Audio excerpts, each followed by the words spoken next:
No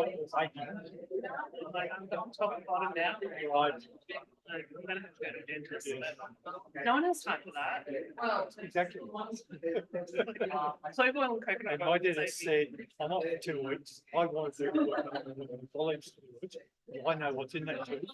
He did do 3-4 months ago.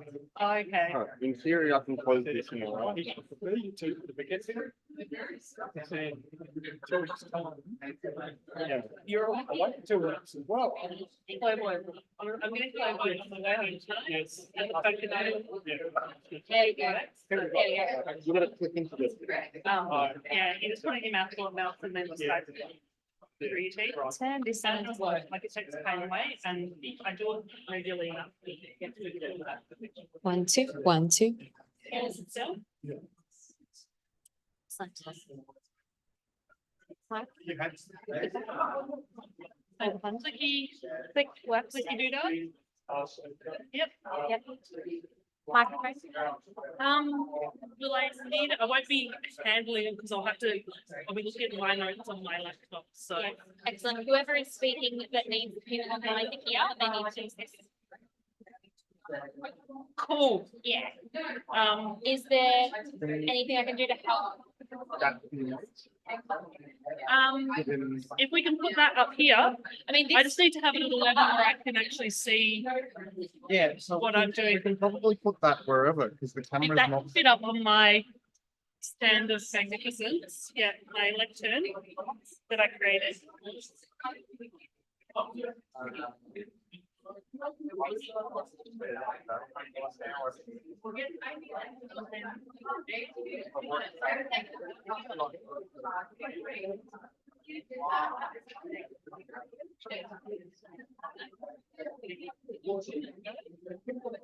Yeah.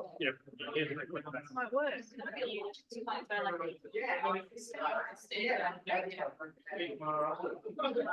Yeah, good, because no one can see my notes, and I can wander back here and.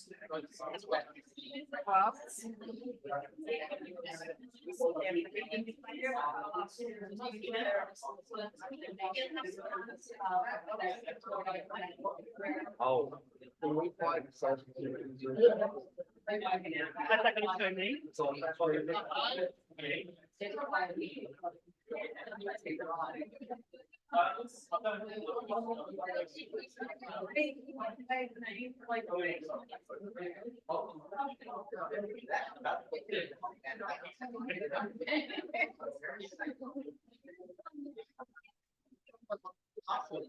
you don't want to see anyone in the room. Oh, that's showing the.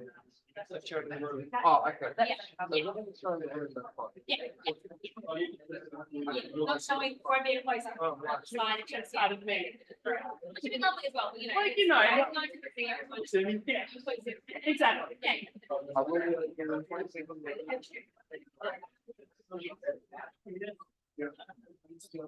Start challenging.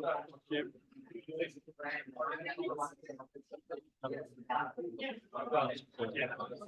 happy with that? If I get it. Thank you very much.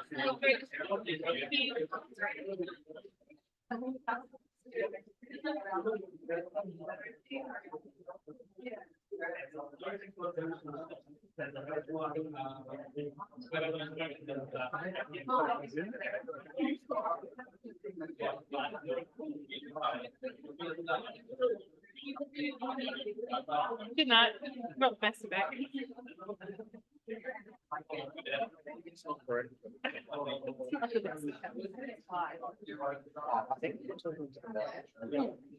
Oh, where is the mic now? Right there. If I leave it there, can everybody hear me? It's picking up my captions correctly. It did preempt that I'm going to say okay. I mean, it might be okay. I can't hear. It's trying to say what I'm going to say. Like it's trying to AI my speech. But I can't actually. So do I need to speak through this? Yeah. Cool.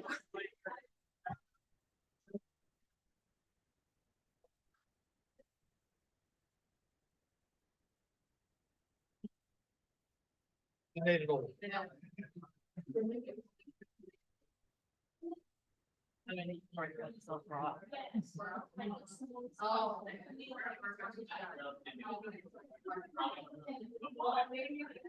Is anyone actually on?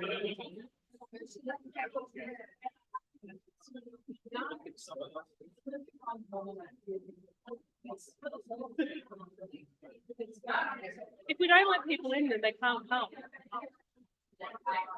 Seems like a nice crowd that we've got so far.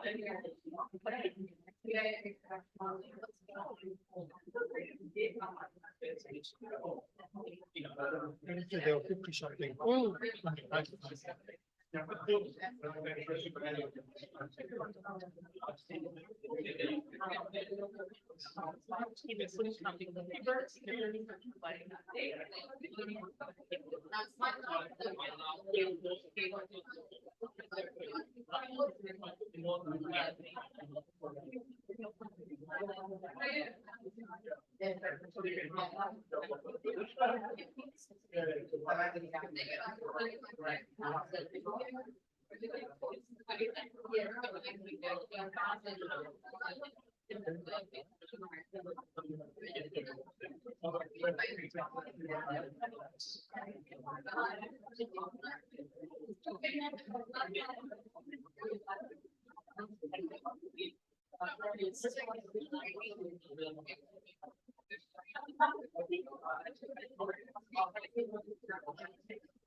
Hello, everybody. We're getting ready to kick off. So if you want to grab a drink and take your seats, we'll give it about 30 seconds for everybody, and we'll kick things off.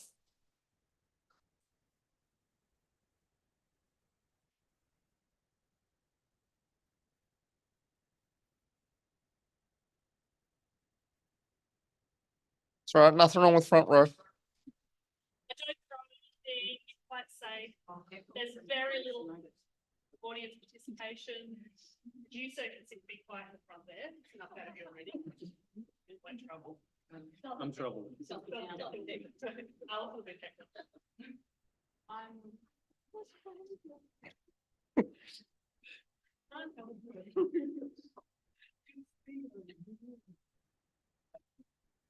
All right. I think we're just about ready to go. Maybe just a few, first of all, thank you all for coming. Do you need, you don't, you can, So just a few housekeeping things. There's the toilet around to the left here. There is a key needed. So if you need to go, just come and grab the key from me. Bins are just also by the toilet. So if you need, as you've probably gathered, there's drinks, food over there. There's some vegan and vegetarian options on the left, the box on the left. And that's it. I just want to say thank you for coming. It's been almost, I think, 4.5 years since we had a face-to-face meetup for the Web Accessibility and Inclusive Design Group. So thank you for coming, and I'll hand it back to Adam. Thanks for that, Ash. And before we start officially, I want to say thank you to BUPA, who's sponsoring the evening tonight. Thanks for the great venue, the tech setup, which is also allowing us to stream this live on YouTube right now, and for the food and drinks. Welcome everybody to our first meetup of 2024. I promise you this is going to be more regular than it has been in the last few years. As Ash said, I think it's been about 4.5, almost 5 years since our last Melbourne Web Accessibility and Inclusive Design meetup, and that's too long. So the plan at the moment is at least once every couple of months. If we can do it any sort of more frequent than that, we'll do that too, but let's aim for once every couple of months and we'll go from there. So thank you all very much for coming tonight, and thank you to anyone who's tuning in on the live stream. We've got one presenter with us, Charlii Parker. She has 5 personalities. I normally would have done a bit of an intro at this point, but Charlie's good at doing that for herself. So I'm going to hand the mic over to Charlii and we're just going to get started.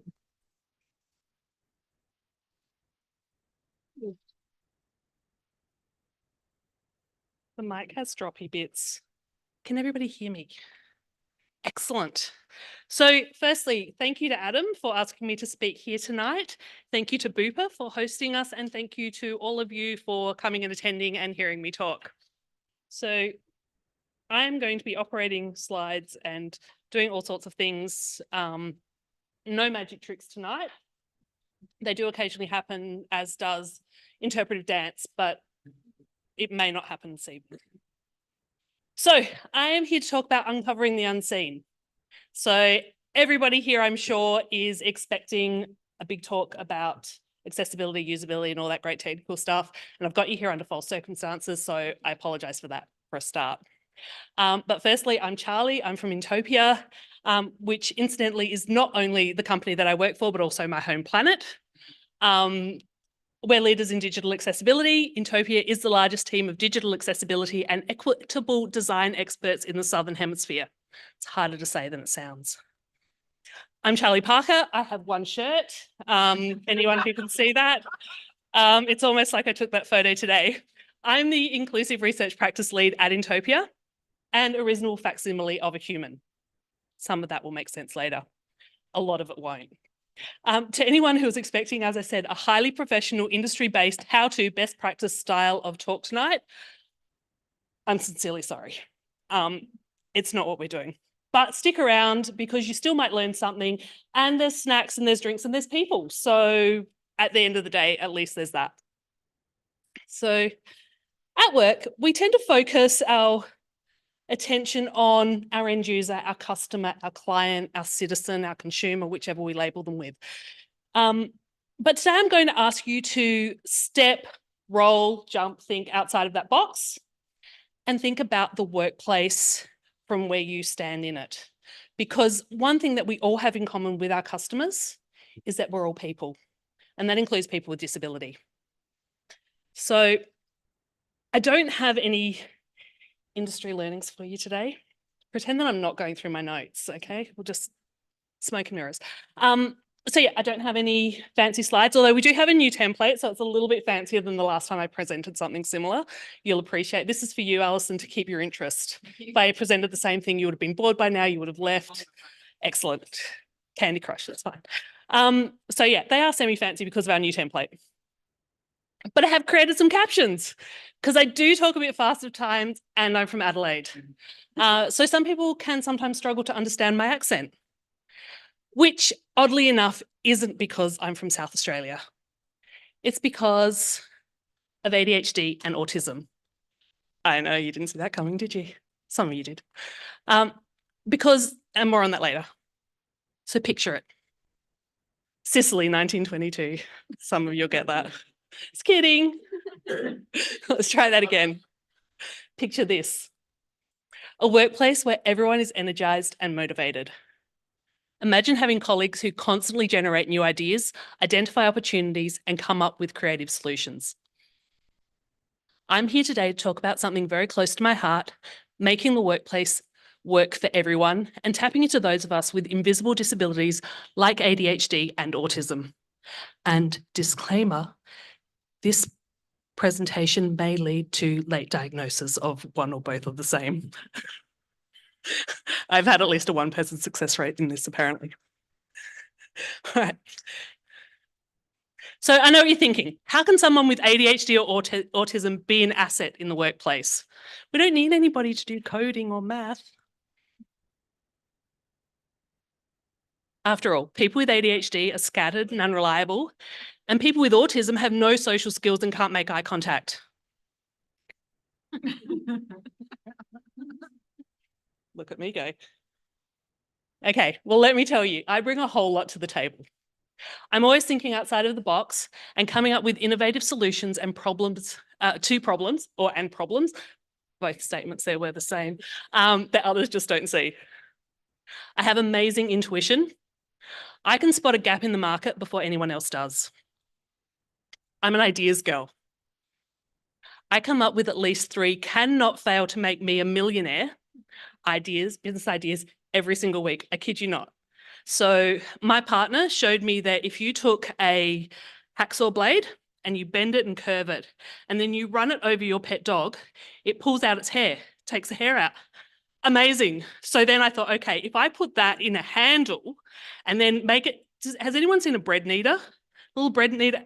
If I make something like that out of a hacksaw blade, I can be a millionaire because everyone needs a really good dog brush, and a hacksaw blade works, and on your carpets. I feel like I'm like, so no, seriously, it was brilliant. Every week. I even had a business idea to sell business ideas because I come up with so many business ideas that I could sell a business idea and then that person can pay me an ongoing percentage for the lifetime of their business. How good's that? Amazing idea, right? So why haven't I done that? Because ADHD. When it comes to quick thinking and decision making, I'm your go-to person. If I was a Disney princess, who's got guesses? Anyone? Lightning McQueen. My impulsivity means that I can come up with solutions that competitors just won't think of. I may have a bit of a reputation for being late or forgetting that task that you asked me to do 8 times in the last 2 days. And my personal motto may be, the last minute is as good as any other minute. In fact, I used the last minute to make these slides on the train here today. But trust me, the benefits of having a neurodivergent brain on your team far outweigh the negatives. For one thing, when I'm interested in a project or a task, I become completely absorbed in it. I'm talking hyper-focus. Look, a bunny. And that means I can outperform my neurotypical peers and deliver results that more than make up for the cost of any accommodations that I might need. But it's not just about me. Well, a lot of it is, but I want to talk about other workplace accommodations that can benefit people with disabilities. There are some obvious accommodations we can probably all think of to make the lives of people with disabilities easier in the workplace. Workplace accommodations can be broken down into 3 categories. It could be more, but I thought of 3, so we're going with 3. Non-tech, requiring, if anyone else can say that word, help me out. Minimal or no financial investment. Simple tech, technologically uncomplicated or basic, easily accessible in most workplace settings. So minimal can be allowing people extra time, giving people more time for notes, allowing people to handwrite notes, because I know that we all love tech, but I really like pen and paper because I'm old and I have ADHD. Simple tech could be about changing a door handle in the office so that it's more accessible for someone to come in and out of your building, really low-tech things, or advanced devices and sophisticated technology. Your screen reader uses CCTV, magnifiers, and things like that. Some things that have helped me are accommodations like flexible schedules or the option to work from home. So not all solutions require major change, investment, or money. And making these changes can often help more people than the one who was the catalyst in starting it. A lot of us experienced COVID. Some of us have blocked it out, but we were all there. And a lot of us are working from home because of that. At Intopia, we were always working from home. We were doing it before everyone thought it was cool. But we've been able to do that. And that's where I've been able to thrive, by being able to work from my own environment sometimes. Sometimes a quiet, familiar environment is just what someone needs to be their most productive self. But then sometimes I do like to work from the office because home is where I keep all my stuff, and that can be really, really distracting. So sometimes I like to come into the office and distract other people and affect their productivity. And my office is 13 steps away from where I wake up every morning, and I still have a 45-minute commute to work. Because being neurodivergent, along with being part of a spectrum and permanent, can also be temporary or situational. So when people have a lot going on in their lives, their capacity to perform is also sometimes affected. And that's the thing that we really, really need to understand, because a lot of us don't know what is happening in other people's lives. All we see is someone coming into work. Maybe they're not on the ball. They're not as on the ball as they used to be. Now, I can come into work and not be as on the ball as I used to be, and there is absolutely nothing going on in my life. It's just that that's the day that I'm having.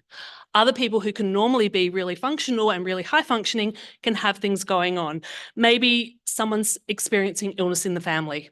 Maybe they're experiencing domestic violence. Maybe they have a teenager. There are a lot of things going on that are going to affect how people work. So can anyone think of other workplace accommodations that can be made? Told you there was audience participation. Alison, heckle me. My workplace makes me go to the office 50% of the time, so I'm sad. So that's not accommodating you. That's not That's a sad for Alison's workplace. We will do some guerrilla marketing on their website. We'll put up a banner that says "Do better." That is actually what I'm doing. Yes.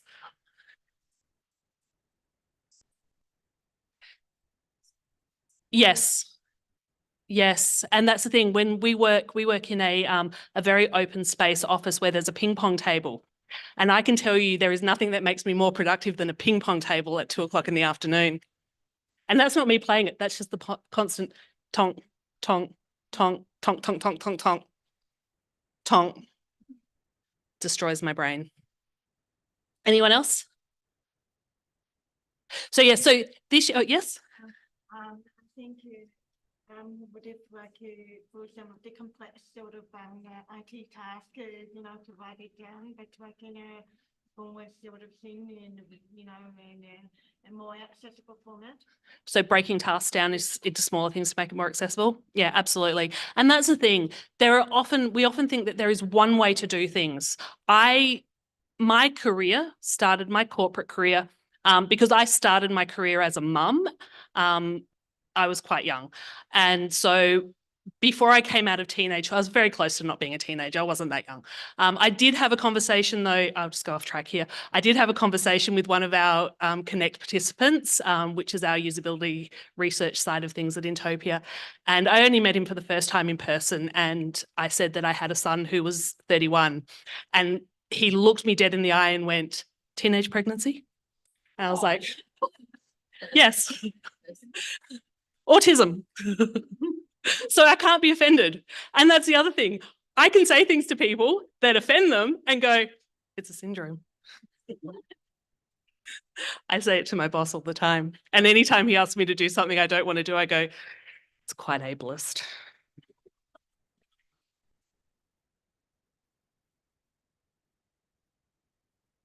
And just to clear up the neurodivergent versus neurodivergence debate, has anyone ever gotten confused between these terms or is not sure which one to use? I've got a few nods, so we're going with it. Neurodivergent is diverging or moving away from what is considered the norm. So you're neurotypical. Neurodivergent is anything that's not that. Neurodiverse is a diverse group of neuros, including the typicals. So if we're all in a group together and some of us are typical and some of us aren't, we're neurodiverse. But if you take all of us divergents and put us in a room, that's ableist. Also, this isn't like from Merriam or Webster, it's just from me. So people with invisible disabilities are like a Trojan horse. We seem like a true gift until we get beyond the walls. And then chaos reigns. But it doesn't have to. So I was diagnosed with ADHD and autism. Actually, I've been diagnosed with ADHD 3 times, still got it. And even though my mum still doesn't believe me, I still got it. According to her, there were no signs. As a child, I couldn't eat toast unless it was cut in triangles. If someone gave me toast cut in squares, I'd physically gag, but that was just me being a little bit dramatic. And this one time when I was 6 and I was walking to the beach with my cousins and someone said something that upset me, I lay down in the middle of a busy road because I wanted to die. Again, just being over dramatic. So because back in the day, ADHD and autism were only ever recognised if you were like fully on the end of the scale. Autism, unless I was really good at numbers or couldn't talk, did not have it. ADHD, I was a girl, clearly didn't have it. But one day when I was home from school with a headache, stomach ache, an ache of not wanting to go to school, which I had a lot of growing up as a child, I spent a lot of time out of school. I didn't realize at the time that was because spending time in places like that absolutely drained my battery and made me exhausted. And my parents, again, did not recognize that. That was just me being dramatic. I'm also quite dramatic. So because for all intents and purposes, I was normal. I package reasonably normal. If I walk into a room, I seem reasonably normal, whatever that word may be. So if I go for a job interview with someone like Adam, he thinks that I'm normal. He thinks that what he's getting is definitely not what he's getting. So by experience level, surface level, I'm quite normal, whatever that may be. And then I'm not. And then people look at me a little bit funny. So preconceived ideas of what it's like to have someone who is neurodivergent or who might struggle with mental health or has chronic illness can make people really reluctant to disclose. So always allow for reasonable accommodations in the workplace when requested. So I went for years without mentioning that I had autism. ADHD clung onto that. That's really cute. Having ADHD, adorable. Autism, well, no one wants that. It's serious. It's a proper thing. And then because I'm where I fit on the spectrum, I have imposter syndrome. I don't know that I'm autistic enough to actually carry the title. So if you spend enough time with me, you suddenly understand and you go, she couldn't eat toast if it was square. Not normal. And also I can feel my bones. Like, not like I can feel my bone. Like I have an awareness that my bones are inside of my body. We're getting a few nods. Some people know. Okay, see, we walk among you. It's very hard to explain unless you can feel it. Like I have an awareness of I have an awareness that there's more than one bone in my arm. Like I just know that they're there. And I can't explain it. And I didn't know that nobody else or very few people felt that until I mentioned feeling my bones and someone was like, yeah, I'm like, no, from the inside. And they're like, right, no worries. Okay, so don't forget, people should never feel pressure to disclose. You don't know what's going on in people's lives, and letting people know that you have autism or something like that can change the way that they deal with you. People talk to me slower when I say I have autism. I don't need people to talk slower. I also have ADHD and you can talk really, really, really fast and I will keep up. It is fine. People also whisper when I lose my voice, which is odd as well, but that's a them issue. So I personally no longer have autism. I've been cured. My mum would be well pleased. And that cure was based on the update to the fitness to drive standards that came out that basically said if you have autism and you want to drive, You need to disclose that you have autism because you might not be able to understand the looks on people's faces when they're driving. And I can tell you, when I pull out in front of someone because I'm not fully paying attention, I absolutely understand the look on that person's face. I know what's going on and I am very apologetic. So there are a number of conditions that you need to disclose. If you have a medical condition that will affect your driving, and absolutely fair enough. But also having autism means that I'm really, really about justice, and I don't see why it's just us that have to disclose. If I'm in Queensland and I don't disclose that I have autism and they find out, which they won't, because it's not like this is being recorded. Shit. Look, you've only got my word for it because there's no recording that I ever had autism, and I'm the one that's telling you, and I can't be trusted because I have ADHD. So it's fine. So based on this new law, it's not even law, it's not even legislation, it's just in the fitness to drive standards that I need to disclose. I have a 20-year-old daughter. She is absolutely autistic. She is more autistic than me. She's still fun autistic, but she's still as autistic as me. She will not finalise her autism diagnosis because she doesn't want to risk not being able to get her licence. Because what that means for her now is that she will have to pay to go and see a doctor. She'll have to get a letter from that doctor that she's never met or seen before, and that doctor will get to say whether she is okay to drive. I'm her mother. I can tell you right now, she is absolutely not okay to drive. And it's not to do with the autism. She just needs practice. So if a reasonable adjustment can enhance someone's productivity and enable them to perform their best, there should be no need for extensive justification. If someone says, I need to work from home today, let them. And even if they're your colleague and you really needed them in there, let them. We're all electronic. We survived for 3 years that we don't talk about, all working electronically. And yes, we love getting together, but sometimes for some people, that's a bit too much. Sometimes for some people, that wasn't enough. And sometimes people really, really want to be connected together again. So let people do what they need to do to be as productive as they can be. By acknowledging and respecting the diverse needs of all employees, including those with disabilities, seen or unseen, companies can foster a culture that values individual strengths and contributions. If we all work in an area that focuses on accessibility, we all work for people who have disabilities, our clients and our customers, that's where our focus is. We look at making things better for them, but when we start looking internally, we don't use the same lens. So adjustments level the playing field, enabling employees to overcome barriers and fully utilise their skills and talents. If I didn't come out and disclose that I have ADHD and I had autism, I would just look like a really terrible person. I still do some days, but I just look really, really disorganized sometimes. And sometimes I'm absolutely on the ball and I can finish things really, really quickly and I can get the job done faster than anybody else. And then the next week I'm given the same task and it doesn't happen because I only need to do things once to know that I can do it and then I'm bored with it. I never want to do it again, which is also why I'll never be a serial killer. This came up in conversation at work recently. Like I would only kill once, realize I could do it, and then that would be it done. So you're all safe, or at least all but one of you.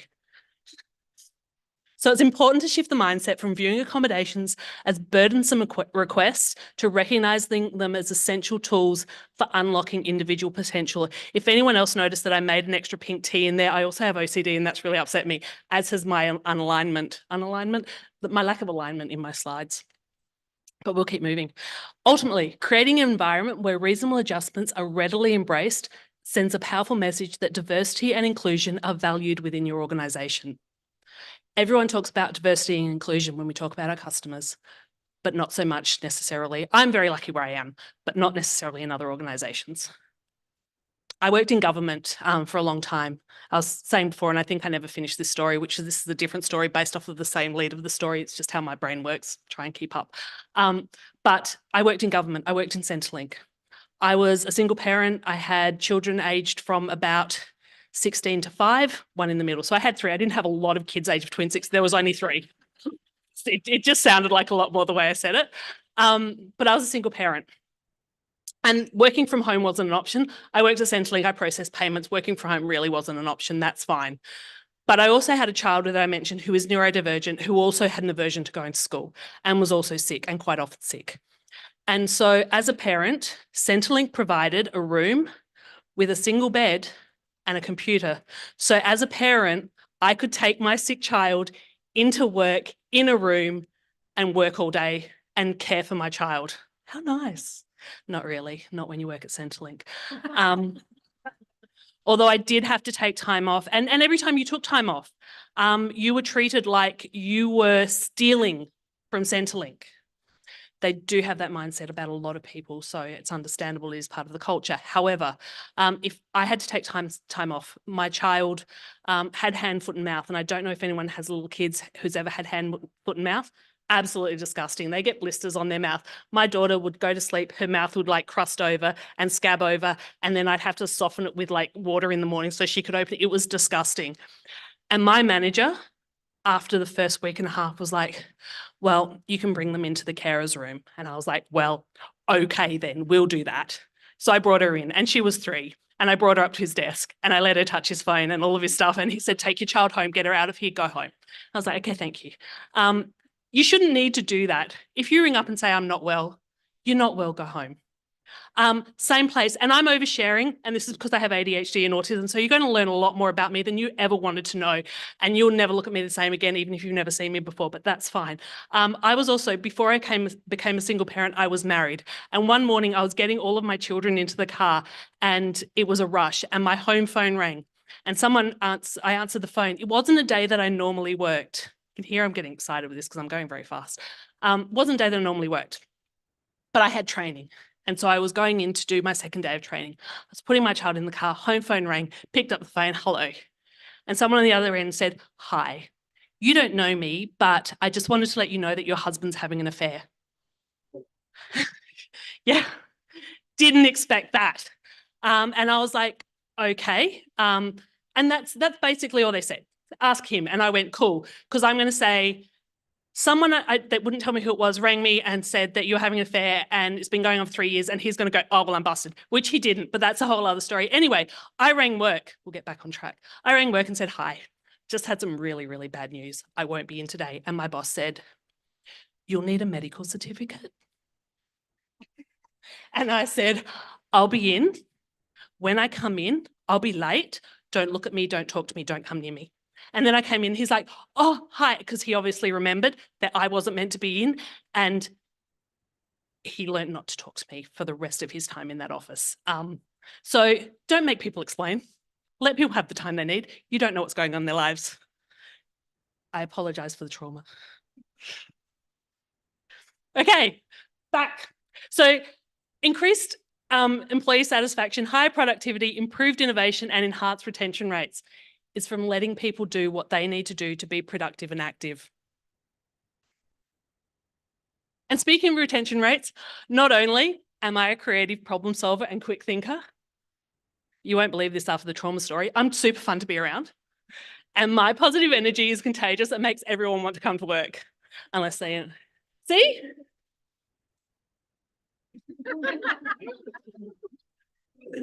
Can I get an arm in? So true. Yeah, see?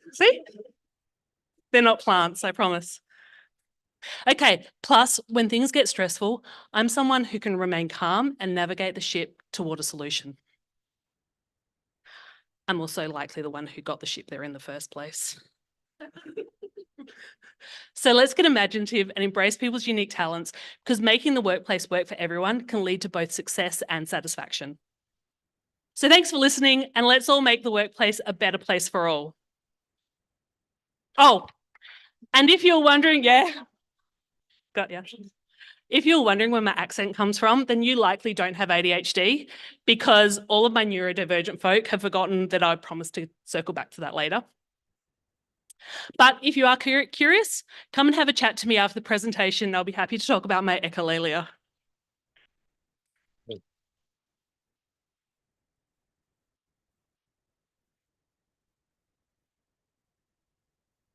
Thank you very much for that, Charlie. It was great. Another round of applause for Charlie before we kick off with some questions.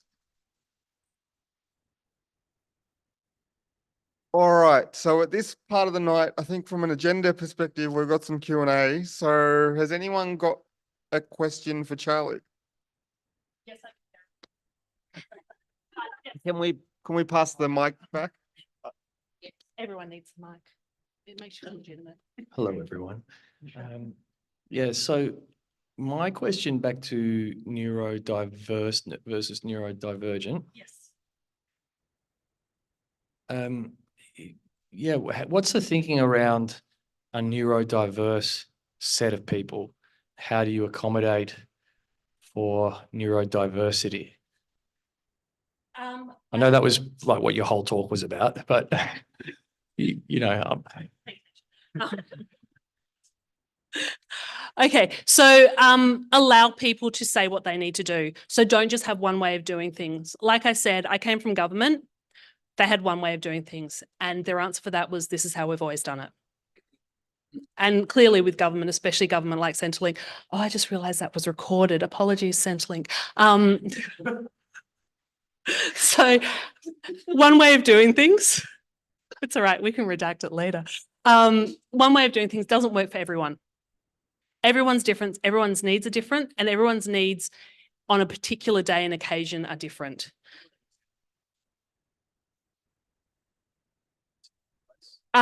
So I used to work for a vision organisation. I'll stop saying names now because I just remember that I'm being recorded. And we had a number of people within our office who required different technology to do their job. So some people required extra large monitors, some people required CCTV, which isn't what's watching out on the street. It's like a magnifier so that they can read documents, large print documents, allowing for interpreters for language, allowing for interpreters for people who are deaf who have Auslan as their first language, meeting people's accommodation needs, and I guess creating a safe space where people can come and express what those needs are. Because a lot of time people sit and they struggle and they won't say anything and they won't speak up because they don't want to be that person. But you never know how many other people are having the same issue until somebody does speak up. So creating a culture where you are, and I'm not sure what you do or sort of where you fit in a hierarchy or anything like that. Excellent. Just part of the group. So neurodiversity is for everyone. So that means the neurotypical people, I've never met any, but I'm sure they're out there somewhere. But for neurotypical people who, you know, expect things to be as society expects them to be and they can work in that, can sometimes find it really chaotic having someone like me around who's going to interrupt all the time, every time, and that can really put them off. So again, I need to be aware of their needs and I need to be aware that I am interrupting, which I'm better at. And then when I'm not and I go too far, I go, I have a condition and that's really ableist. So it's just a matter of making accommodations, and that can be anything that someone needs.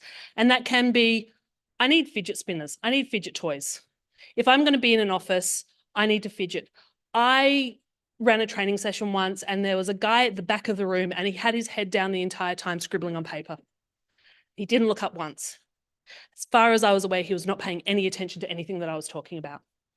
At the end of that presentation, he came up to me, he handed me the piece of paper. It had my name written in a maze with a pen. And he said, I'm sorry, I just have to scribble as I listen or else I'm not able to take the information in. So I didn't look at him and go, excuse me, sir, talking up here. Came all the way in my lunchtime to speak. I let him do what he needed to do. And he came at the end and said, I was paying attention, I just need to draw. But I know a lot of cases, if that was happening, if you were in a meeting, you would get a, excuse me, can you pay attention to the room? Where that is how he pays attention to the room. Yes. Hi, my name is Shelley. Just kind of hearing your comments to that question, I just want to add that you know, really just resonates with me thinking about my 8-year-old daughter. I moved her school because, you know, in her old school, it was like she has, you know, maybe some kind of undiagnosed, she's still kind of in the process of working out exactly what it was, but, you know, she just wasn't didn't seem like, she was able to take anything in and she was getting it. I moved her to a school that basically, has all the best practices for someone with ADHD, someone with autism, so that, doesn't matter, kind of who your kid is, the school is able to be inclusive and to accommodate for everyone. And so a lot of the things they will do, from what I understand, is very kind of explicit instruction, breaking, as you kind of mentioned, breaking tasks down a lot, having multiple ways of explaining the instructions, fidget spinners and fidget things, for those. So I think, there are some schools that will be able to, give you really, really good answers to that question, and they have it all worked out, and they're doing an excellent job. Yeah. That's it. Honestly, that's really fantastic, because with my child, she struggled with school. It's very, very difficult. And I think the key thing that you said there is that she's undiagnosed. She's going to a space where they make allowances and accommodations for kids with diagnosis. My youngest child hasn't been diagnosed. We know she's got it. She gets it from me. It's fine. However, it's not about the label.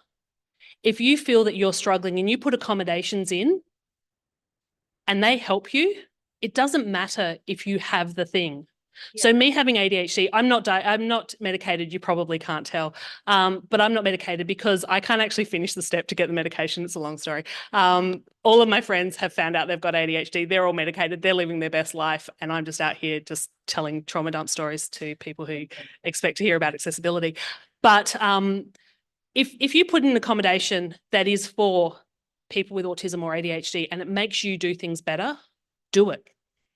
We're not gatekeeping. We don't have to, stop people from using things or doing things because it's for, the typewriter wasn't built just for everyone to type. Voice to text wasn't built for doctors to take notations. All of these things, there were so many things that were built for people with disability that, the mainstream has picked up on. Dark mode. Everyone loves dark mode. Dark mode wasn't made for everyone. Stop using it. No, don't stop using it. But the thing is, all of these things are out there. Use them. It's okay. If you come up to a set of stairs and a ramp, you don't go, well, I better take the stairs so that Adam can get up, because he'll get up there. It's fine. Don't park in disabled car parks or in accessible car parks, please, or use bathrooms. Other than that, use the other things. Hello, yes. Thank you for your talk. I have a question. So I'm a single parent, and I have my own personal website. I'm a designer. And for so long, I've been worried that it's not accessible enough. And I'm so time poor that I just never get around to fixing it. So I guess my question is, for me and for everyone, what do you do when you're overwhelmed by the task of actually doing something about this? Okay, so again, lots of different ways of doing it. Coming along to groups like this and meeting people that can pick up things and do them for you. And that's with anything, There's always people out there that can help. There are big organizations where it costs a lot of money to get these things done, but there are smaller organizations, smaller individuals who might be able to help you. There's a lot of places that you can go. And so by networking and meeting other people, you can then start to take that load off. It's very, very hard sometimes, especially when you're a single parent and you're used to doing everything by yourself. You just go, oh, it's all right, I'll do it. Meet other people and find other people who have the skills that you maybe need the extra help with. And keep coming out to things like this, because I get to trauma dump and it's great. It's my therapy. Hello. Yeah, so in the workplace, because in the old days we didn't have disability sort of autism things, and you had to work full time. How did you manage that sort of thing? It must have been hard. Yeah, not very well. The reason I got diagnosed with ADHD was due to an incident. Again, apologies for the recording. Just pretend it's only us. It's just us in the room. It's fine. Just sharing. So when I worked at Centrelink, we had a little button badge that basically we put a code in. That's how we got into our computer. Every time you logged in, press the button, gave you a new number, logged in on our lanyard.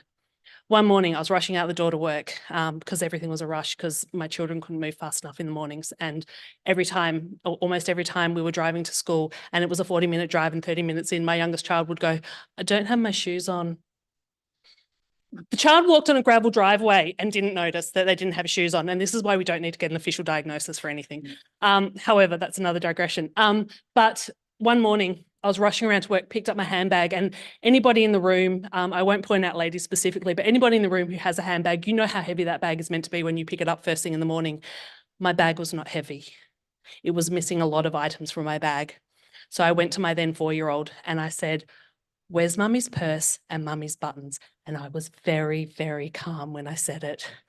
And she looked up at me like if anyone's seen the Puss in Boots from Shrek with the hat, that was my child. And she's like, I don't know. And I was like, sweetie, where are mummy's buttons? And again, my emotional control went a little bit skew and I got very angry at her and I yelled at her and I said, where are mummy's buttons? We need to get out of the house. I need to find these buttons. We need to do this. And my poor little 4-year-old child was like, I don't know where they are. And I'm like, you know where they are, you had them. And she's like, I don't know where they are. I'm like, you had them. And this went on for a while and I rang work. I'm like, I'm going to be late. My child's been in my bag. She's lost my buttons. As soon as I find that, I'll get there. And it was a mess. And so I'm yelling at my child who's 4 years old and I'm not proud of this. And then the phone rang and it wasn't the same phone call as the last one, but it was my work going, your lanyard is in your locker. You left the key in the locker and it's here. And I was like, oh, sorry, sweetie, let's go put your shoes on. We've got to go to school now. So then I went to the doctor and I'm like, I'm not coping. I'm not coping very well. And I tend to have these outbursts where I yell and scream a lot. And the doctor chatted to me and he goes, okay, maybe you've got ADHD. And I said, no, my mum said I didn't. She just said she didn't spank me enough as a child. So it's not that. So we did some tests and apparently, yes, I did. Who knew? Me, I knew. My mum didn't. But that's when I first got diagnosed. But back then, my child's 20 now and she was 3 or 4 at the time. It was a long time ago. And it was just like, the doctor said, you can be medicated. It was a lot easier back then. I should have done it back then. It was a lot easier. Not everybody had it. There wasn't a lineup to get things and they just gave you stuff. But I didn't because I have ADHD. And the doctor said, we can medicate you or we can give you some coping strategies. And I was like, we'll go with coping strategies, sure. I'll never remember to take medication anyway. So we got a hook to hang my keys on and that worked for me for a while. And then it got to a point where things weren't working again and now everybody has ADHD and I can't get in to get medication, but it's fine. I'll just come here and trauma dump to people. But yeah, so that's basically, I didn't cope very well, but it did lead me to my diagnosis and childhood trauma for my kids. Yes. Hi, my name is Jeremy. I work in BUPS. Some known it as BUPS. So I actually work with someone with ADHD, and I really enjoy this conversation, this talk by yourself, because it opens up my eyes to understand how they work and how their mind works. But to me, I don't think that it's a disability. I think it's actually a superpower, because the way they think, yeah, it's just beautiful. I couldn't think or keep up with the way they think. And I really admire the way they do things, but they do hit a wall sometimes, but they just need to step back a little and then they recompose and then they'll be able to fly again. But yeah, I learned a lot from this particular person. So thank you for the chat, the talk. And I think that's the thing. When you work with people who have ADHD and they disclose that they have it, makes them a lot easier to deal with. Because if I just got up here and ranted, everyone would be like, "Oh, she's not okay. She's not okay at all." And you're probably already thinking that as well. But also, I have ADHD and autism, and that's really ableist thinking. So stop. Does anyone else have any questions? Yeah, my question's on that very point that you just made. That before communicating. before you know, having the need to communicate this close that you've got these labels, people are less tolerant and people are more tolerant once you communicate. For those people that never get a diagnosis, they just struggle to make friends. So it's more of a statement.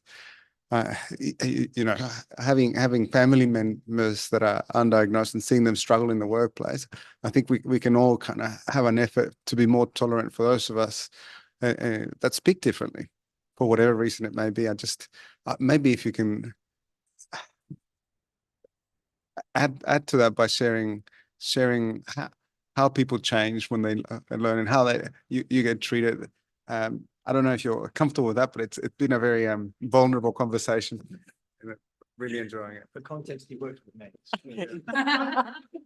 We weren't pointing any fingers, but I have, as I've said, this talk may lead to late diagnosis for some people that are attending.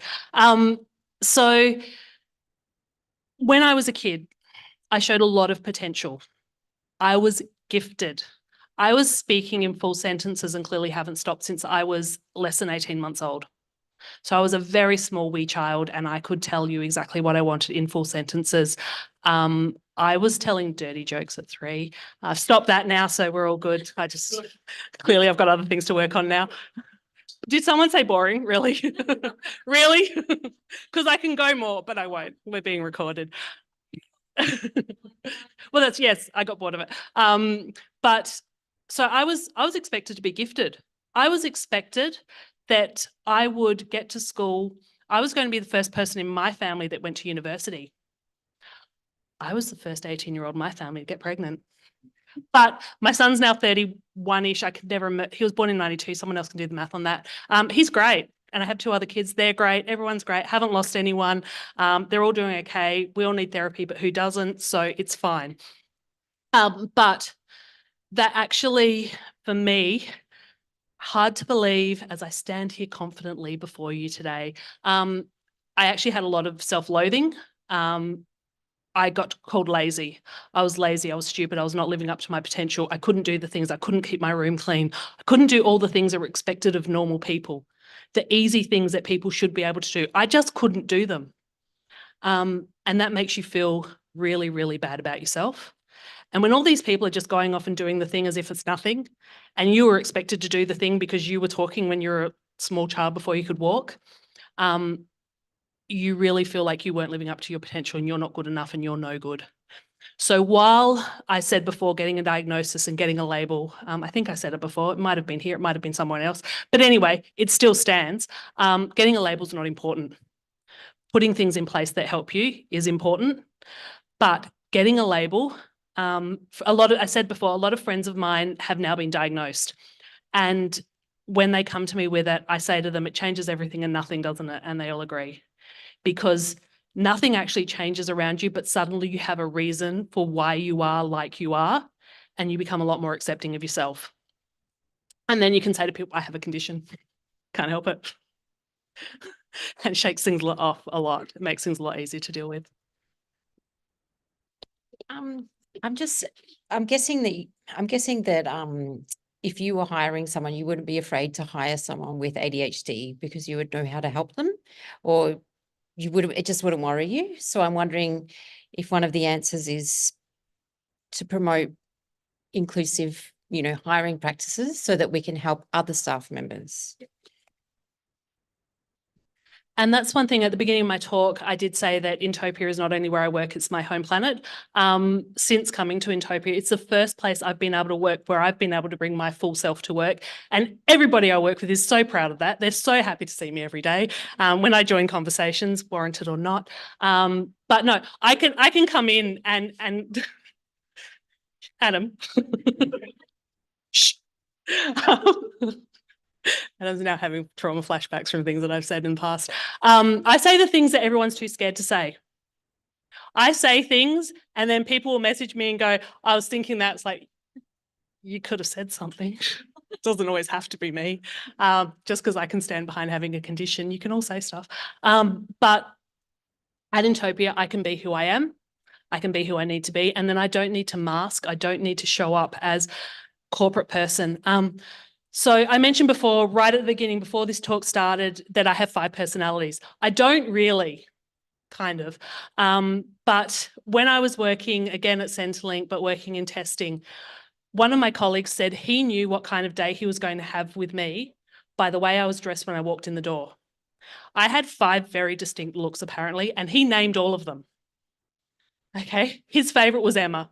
Emma was the BA. Emma was absolutely on point, on board with everything, and we had very good productive days. Then there was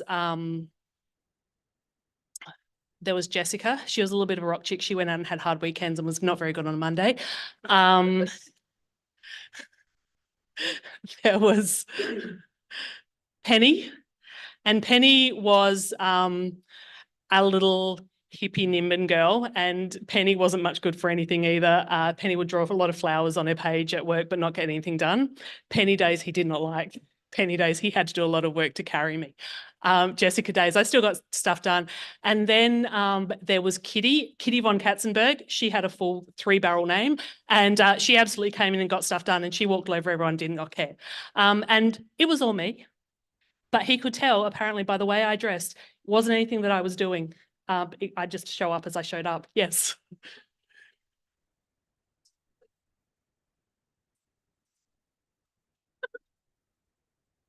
Well, not that long, but I think because I'm so open, people just disclose. Also, without naming him and disclosing anything personal about him, he's also since been diagnosed with autism and ADHD. So here's my people. Which personality is this shirt? This would be an Emma look. Emma's a BA. Emma wears glasses. She has a nice little updo going on, and she can talk out in front of people and command an audience. This is Emma. You're welcome. Hi. Now, when I left that job, one of my other colleagues came up to me and she said very quietly, she said, you know, when I first started here and everyone was talking about your 5 personalities, I thought it was a joke, but now I realise it's real. I'm like, no, it was a joke. And she's like, it's not. It's not. So I did get a board from that job that had the role of Charlie will be played by, and then all of the names to put in for my next office that I was going into, so that people get a warning of who was coming in on the day. True story. I don't have 5 personalities. It's a joke, apparently. Yes. Okay, so full disclosure, I'm exactly the same, like ADHD, I'm undiagnosed autistic as well. And yeah, grew up gifted child, all of that. Very, very relatable. Feel my bones. Ellie too. And I'm sort of at the start of my UX career, although I've been trying for about 3 years, like studying and applying and doing lots of practice and things. So I wonder about disclosing in the job interview process. It's like a really big wall for me because I know people's stereotypes. And I also don't want to make it all about me because it's not usually a question that comes up. So how do I navigate? Like, I want to just show them those slides, you know, I want to just be like, this is what it means. But I also don't want to be like, I'm better than everyone because I'm super productive, you know? How do you go about that? For me, that's a really fantastic question, because disclosure is always hard, and that's what I was talking about before. And very, very hard when you're going into a new environment where people don't know you. And I would have to say, take it on a case-by-case basis. I was fortunate enough that I'd already met Adam before I applied at Intopia, and he hated me already, so it really didn't matter what I said. I've grown on him now. But it's really, really difficult, and I would honestly but sadly say, pick your audience. And it can always be a bit of a trick question. Sometimes you'll go to a job interview and they'll say, do you need any accommodations? And you go, oh my goodness, thank you for asking. Yes, I absolutely do. And I might be a little bit late. And sometimes I like to work from home and they're like, thanks for coming in. Pick your audience. You don't have to disclose. And if you find that you can kill it in the interview and then Trojan horse your way in there and go, surprise, do it. Absolutely do it. Because you've got to get in there some way to show that you can do the job. And sometimes you have to not disclose to get there. Sorry, I'm just going to follow on from that, because where I work, there are at least a few UX designers who have disclosed, and it is widely known that they have ADHD and autism, and to the point where they have defined accommodations, mainly the working from home. So the 50% I was bitching about earlier, at least one of them has an exemption from that because the office environment is just killer on her ability to concentrate. So she does the vast majority of her work from home. So I don't know what their recruitment process was like. They were there when I started. So I don't know whether they disclosed after they were in the door or during the recruitment process, but there are places that can and will accommodate even very large corporates like where I work. But yeah, it's very much a case of picking and choosing your audience, because even within the very large corporate, there are people who will listen, acknowledge, understand, and appreciate. But then there's others who won't quite. So yeah, it's super tough. But please know that it is possible and people are in there doing it. So, you know, like it's a thing.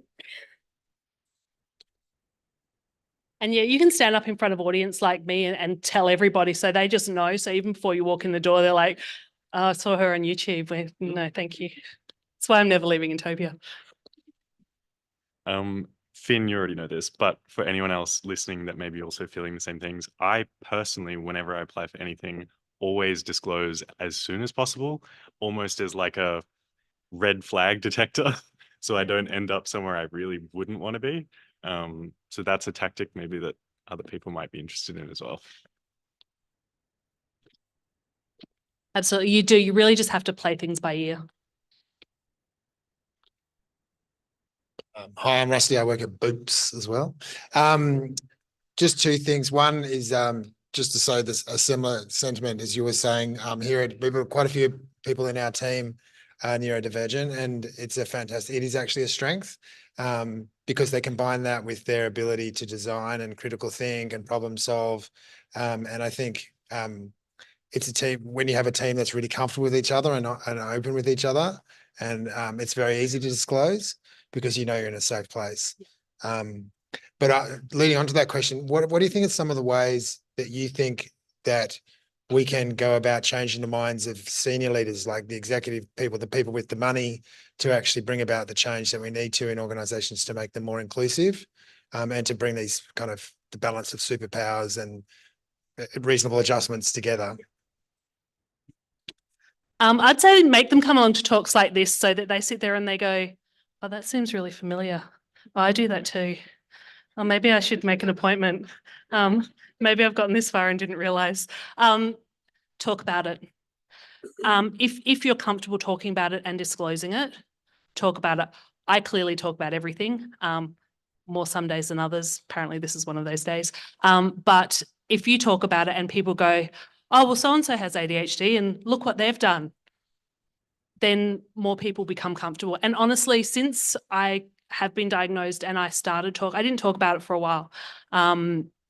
And I'd say that I had it and people would kind of go, oh yeah. And this was, as I said, 16, 17 years ago. So it wasn't as prominent, definitely not as prominent in women as far as diagnosis goes.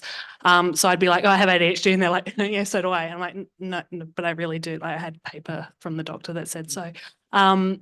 So now it's become more accepted.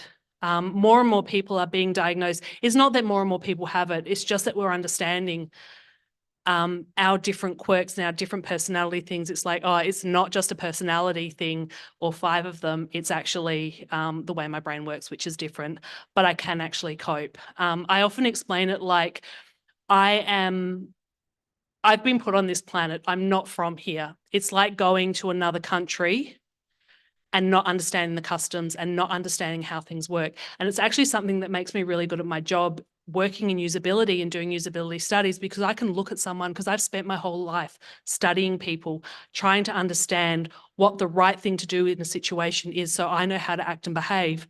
So I actually, as far as watching behavior, I've been doing it my entire life.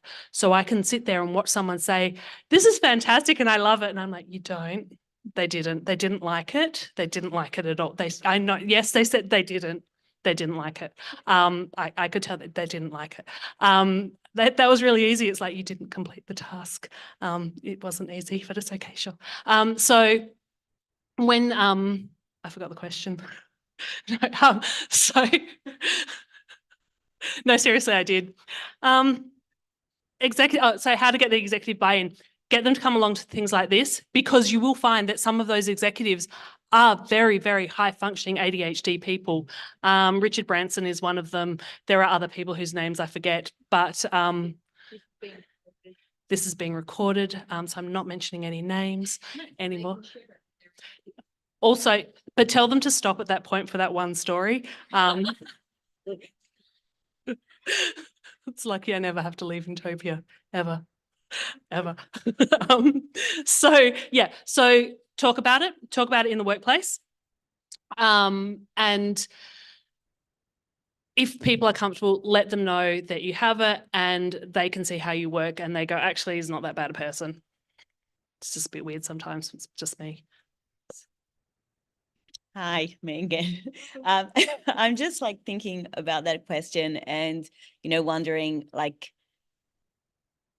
are there any stats on, people increasing their productivity when you put, these kind of accommodations in place? So, going back to the example of my daughter, moving her schools, her learning just went like that ever since, I moved her to a place where those accommodations were in place. So that would be, really interesting. Executives love, to put a dollar on it.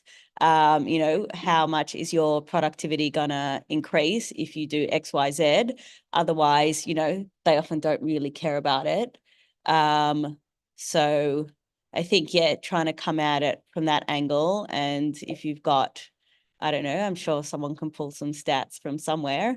I'll look into it. That would be, yeah, an amazing starting point. Yeah, if someone has the brand of autism where they like numbers, that's a job for you people. But no, I think when everyone worked from home, because back before COVID, generally most places were like, you're not working from home. No one's allowed to work from home. Then everybody had to, and they're like, oh, but you did your work. Damn. And then they're like, we have to come back in because we're still paying rent on the building and we need to justify that. So we still need to come back in the office. So there will be stats out there. It's just a matter of finding them or doing some further research. Did someone have an arm up over here? I'm running out of time. I'm out of time. No? I had a comment. Oh, yes. So I guess related to the disclosure point, but obviously different form of disclosure for me. So obviously I'm up here, I'm going in a wheelchair. It's pretty obvious. You can see that, right? No. When I got out of uni many years ago now and was going for jobs, I chose at that point not to disclose, because that was what, early 2000s for me. Didn't know how people would react and thought, you know what, they don't need to know I was going for IT jobs. And started off with phone interviews, aced the phone interviews, didn't really say anything even to that point. Final interview was an in-person, come meet the team, all that sort of blah, blah, blah. And I kind of went, oh, has your building got wheelchair access? And they went, yeah, sure, we're on the ground floor. Not thinking that I'd asked that as a guy in a wheelchair and I was going to show up in the wheelchair. Got that job, luckily. I found out about 5 years later, after I'd moved jobs, that my boss at the time went, that freaked me out, because not because you were a guy in a wheelchair, but because you could get in the building, we've got a ground floor office, but we didn't have an accessible bathroom and I had no idea what we were going to do about that. Luckily, in my case, I didn't need it in the office because I'd wheel in, fold it up and use my crutches to walk around. But it was one of those things where, for me at that point in my life, didn't really feel comfortable or safe to disclose. That's all changed now when I'm up here, and part of that's got to do with the fact that the next role after that was really inclusive and they didn't care. And now I run my own consultancy, so I don't care.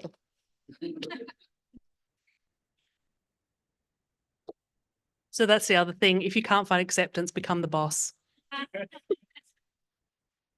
was just going to say this just on the thing about money and dollar values and all that kind of stuff. I feel like we do need to kind of move away from that as much as possible, because I think this idea that we're only valued by how much money we're worth or stuff like that. Like, I feel like it's more around the benefits to the culture of the organization, the benefits to being able to have different people working in different ways, the way that we can explore work in different ways, that's more the point. Because it's really, I've found in my last job, it was really hard to prove the dollar value of being inclusive. It was just almost impossible. And that's the thing, it's still a fairly new conversation. I went for government clearance for another government job that I won't disclose because I'm being recorded. But I had to get a high class of clearance. And my mum was born in Germany to Russian, her mum was Russian, and I had to get government clearance. And my mum, this was probably about 12 years ago, my mum went, "Oh, I don't know that you're going to get that. A Russian." Like, Mum, I think we're okay now. It wasn't that long ago that I wouldn't have been able to get government clearance because I had a Russian background. It wouldn't been that long ago that I wouldn't have been able to get a job because I was a mother. I was a single mother. No one would have employed me. It was only the fact that single mothers got out there, did the job, and people saw that they could do it, that they became more accepted and just became part of the crowd. The same thing will happen. Keep having the conversations, keep talking about it, keep showing up. If you feel comfortable disclosing, disclose. Go in as a Trojan horse. Don't tell anybody. Show them later when it's too late after your 6-month probation, and they can't get rid of you. It's really hard to sack people these days, especially when you've got a disability, because you can just call them ableist and then they can't get rid of you. Hey, Adam. So any more questions? Yes. Thanks, Charlie. I was just going to comment on the discussion around how to get buy-in from senior execs. And I think I have been fortunate enough to work for a couple of companies who actually have had representatives in the senior exec team who have outwardly identified as having a disability, and that has changed the culture. So, and that you can't always know when you're starting, when you're applying for a job, whether that's going to be the case in the organization. But I think, especially coming to meetups like this, you start to hear about the culture in companies. And I can attest to the two that I'm thinking of, where quite high up executive leaders verbally gave me very, very strong accommodations because of their own. And it made me feel very included and safe. And I think that's a really positive thing. If you can find those companies, that's the culture you want to be working in. Yeah.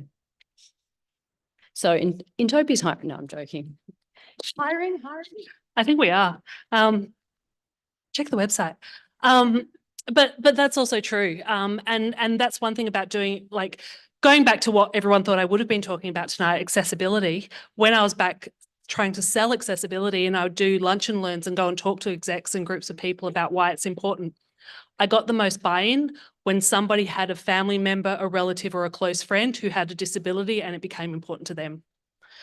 It's human nature. When we can personalize things and it becomes important to us, suddenly we can start to build it into what we're doing and where we're working. And it's not necessarily a bad thing, it's just the way things are. Was there a question? I thought someone put their hand up over here and I might have missed them, and I don't want to call you out. We're all covered? Excellent. Oh, fantastic. See, I told you, come along, you will find someone will help. And that's the thing. And that's the thing about the accessibility and usability community, where we're looking at making things more inclusive. People generally just want to help. Sure, from a business point of view, people want to make money, but we're all in it because we want to do the right thing. We want things to get better and want to make things easier. So coming along to these meetups, meeting other people, bouncing ideas off of each other, hearing me trauma dump, saves me a lot on therapy. And I'll just go back and watch the replay later. I won't. But it's really important to come to these meetups, meet people, think of new ideas. You'll all go away. This was not the talk that you were expecting. Was anybody expecting this tonight? Fine. It's because you're my people. It's fine. But Alison would, because she'd seen it before in a different version. The slides weren't as pretty. Great. Was it? See, she promised she'd heckle, but she was so fascinated the whole time. She was on her phone, but it's fine. It's how she pays attention. Just going to tell myself that. But yeah, coming onto these meetups, hearing about things you don't necessarily expect to be hearing about, but it'll make you start thinking about different ways of working and different things that you can do in what you're doing. Yeah. Yeah. Do you want the microphone? Do you want to whisper? You can whisper. We can accommodate. I'm going to ask, so you had a preface at the beginning that was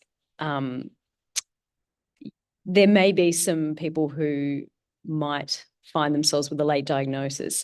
How might you go about stepping into that? Excellent question.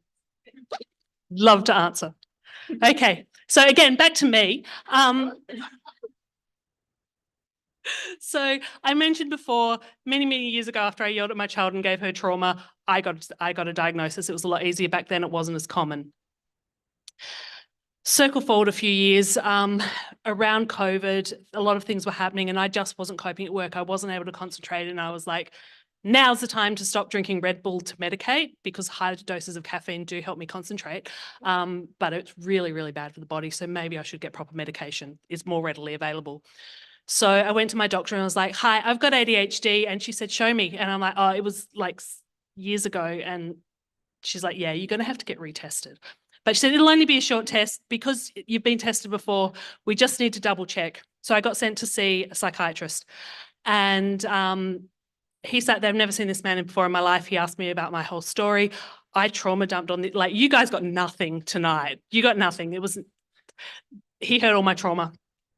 I was there for about an hour and a half and he said, no problems. Yep, ADHD, definitely a thing. I'll write up to the doctor and we'll take it from there. And so, this is going to become another trauma story. I can feel it coming. So I went to my doctor when the doctor got the letter and the letter said, yes, absolutely ADHD, except it's a childhood illness. And so she no longer has it. We will put her on antidepressants. You know what we shouldn't do to people who aren't depressed and have ADHD? Put them on antidepressants. Because then when they send you to see a psychologist, the psychologist goes, so what's going on in your life? And I'm like, well, my youngest child's just moved out and kind of reached the peak of my career and I'm just going to keep waking up till I die now. And he's like, oh, okay, well, are you having, trigger warning, are you having ideations? I was like, no, I have children, so I can't, it's not an option. So no, but I have nothing to do with my life. My life is done now. I just have to keep waking up until I don't wake up. Absolutely what my thinking was. And he was like, oh, okay, great. So what if you didn't have kids? If you didn't have kids and you could do anything, like you said, you're a young parent and you were raising kids and you had your kids all your life and now they've grown up and now they've moved out. What would you have done then? I went, I would have been dead years ago. I would have. And that's because I wasn't coping. I was undiagnosed ADHD. I felt terrible about myself. I felt terrible about anything I could do. Nothing I could do was right. And the only way out would have been the way out. But I couldn't because I had kids. So I couldn't. Wasn't an option. So that poor psychiatrist, who's probably now getting therapy himself, said to me, look, go and get diagnosed again. And we'll stop those antidepressants, just slowly just back away from them. And when you get your ADHD meds, come back and see me. I haven't either of those things because now this is my therapy and I don't need it. So yeah, but so I got diagnosed for a second time, but got told it was a childhood illness. So I no longer had it, even though I was presenting going, I am not coping. So then I had to get a third diagnosis, and that was done via telehealth. This is what I can recommend. As far as I know, in Melbourne, it is easier. There are more psychiatrists where you can get diagnosed. And I have friends in Melbourne who have been for 2 appointments and they have medication. It's not fair. And they're coping really, really well. In fact, the question about working with someone with ADHD, one of my co-workers, who I'm not going to disclose for them, but also has ADHD, got diagnosed after working with me and went, oh, this feels really familiar. And now medicated, absolutely flying along. I'm just tagging behind going, hey, how's the medicated life? That's really good. And I was like, oh, maybe you should do this. And she's like, I've already done that. I'm like, cool. I'm just going to drink my Red Bull and you just take your meds and we'll be fine. But I could not cope without her. And the really, really good thing is that she understands me, I understand her. And we did have another team member who was very, very neurotypical. And this person was so neurotypical and everything but this person kind of anchored the 2 of us and we worked really well. So you can work well with 2 ADHD people and 1 neurotypical person when everybody knows what's going on and each person does their own bit. So yes, back to the question, telehealth. I had a telehealth appointment. You get a form that has to be filled out. Basically, you have to show that you've had symptoms prior to 12 years old. My mum had to finally admit that there were maybe some issues. And so you fill out the form, it's a telehealth appointment, and then there is another appointment and then another appointment, and they're very, very expensive. Problem being for me with my second diagnosis where he said, yes, you've got it, but it was only a childhood illness, so you don't have it anymore. That took my Medicare rebate. So everything I did after that had to come out of pocket. It's an expensive, expensive process. And that's why a lot of people aren't getting diagnosed, which is why I encourage people who feel that they may be ADHD or maybe on the spectrum, just start putting things in place. You don't need a diagnosis. Everything changes and nothing changes all at once.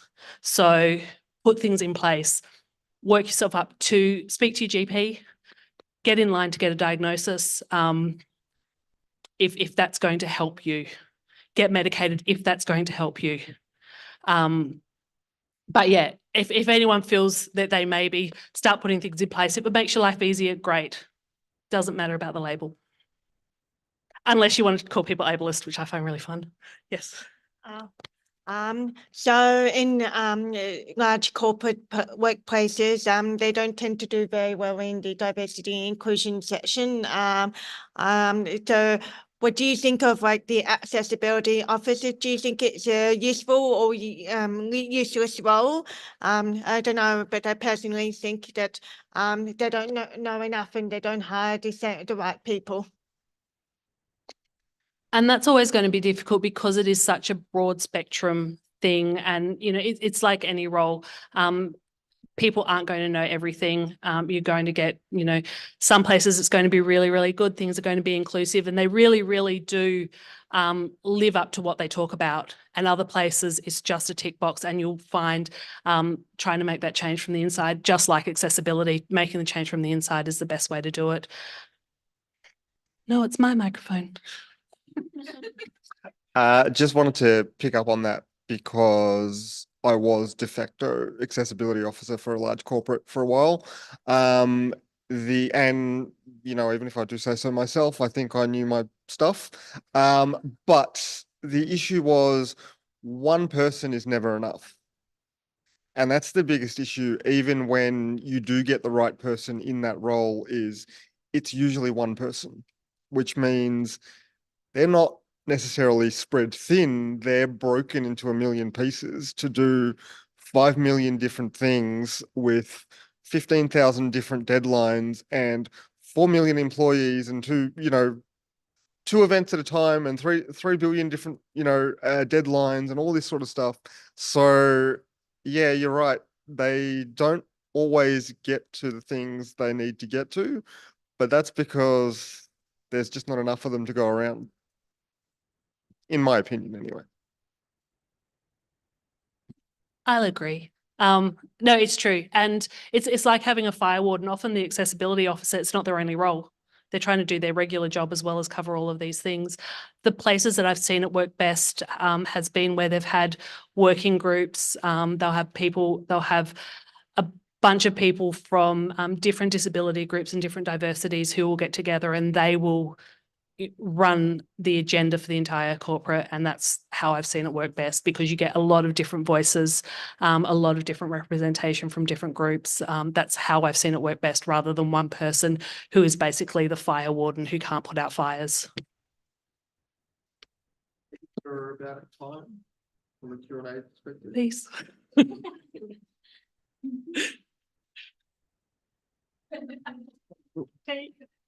Okay, thank you very much, Charlie.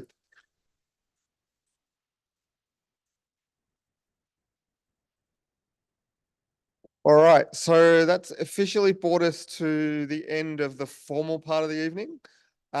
We've still got the venue for, want to say, about half an hour-ish. So we'll move into networking. I think there's still a few drinks and things around. So for those of us in the room here, let's chat. For everybody online, thank you for watching, and hopefully you'll see us again in a couple of months.